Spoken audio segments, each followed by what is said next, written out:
Welcome to another episode of Daily Gym. Are you a perfectionist? Or occasionally have these moments where you just continue to work on the same thing over and over again, tweaking a little bit here and there until you're fully satisfied or comfortable and giving it to the customer, your colleague or superior that you're doing the work for?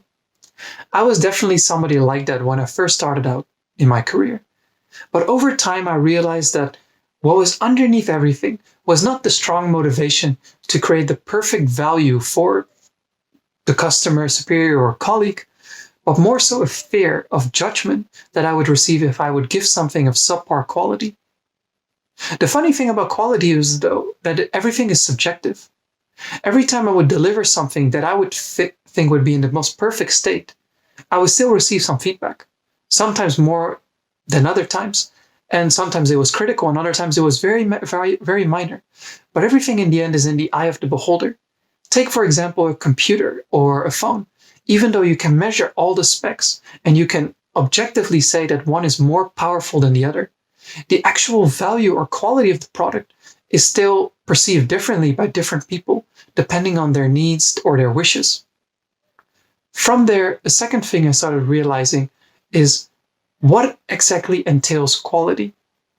Oftentimes myself, but also other people I know or read about or watch, they view quality as the way in which the product or service is being delivered, everything that comes around it, kind of the shiny object syndrome, but not so much the intrinsic value or the core functionality of the product or service you're giving. Take, for example, these kind of videos that I'm making or other influencers that you're watching or looking at. Many people will give feedback about their lighting or their angles or the cameras they're using, the quality of the video or the resolution or so. But all of those things are just the way in which things are being delivered, but not the actual content, the things that I say or the length in which I say it, the speed at which I say it, which ultimately determines the real value to a person.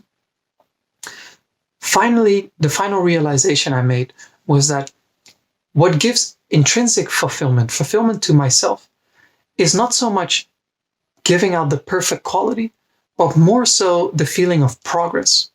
Progress can be growth, my personal growth or development, but also progress in my relationship with other people for whom I'm doing the work or whom I'm working with, or if I'm selling something to a customer, to try and to put that smile on their face.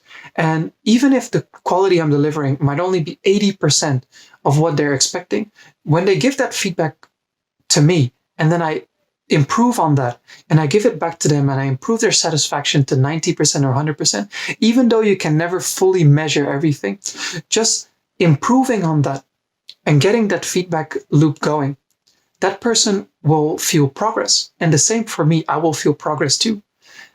That's for me the realizations I made from these years of experience, which made me move away from being a perfectionist to more somebody that's focused on getting the work done and trying to deliver it as soon as possible, getting the feedback and then reiterating and improving on that.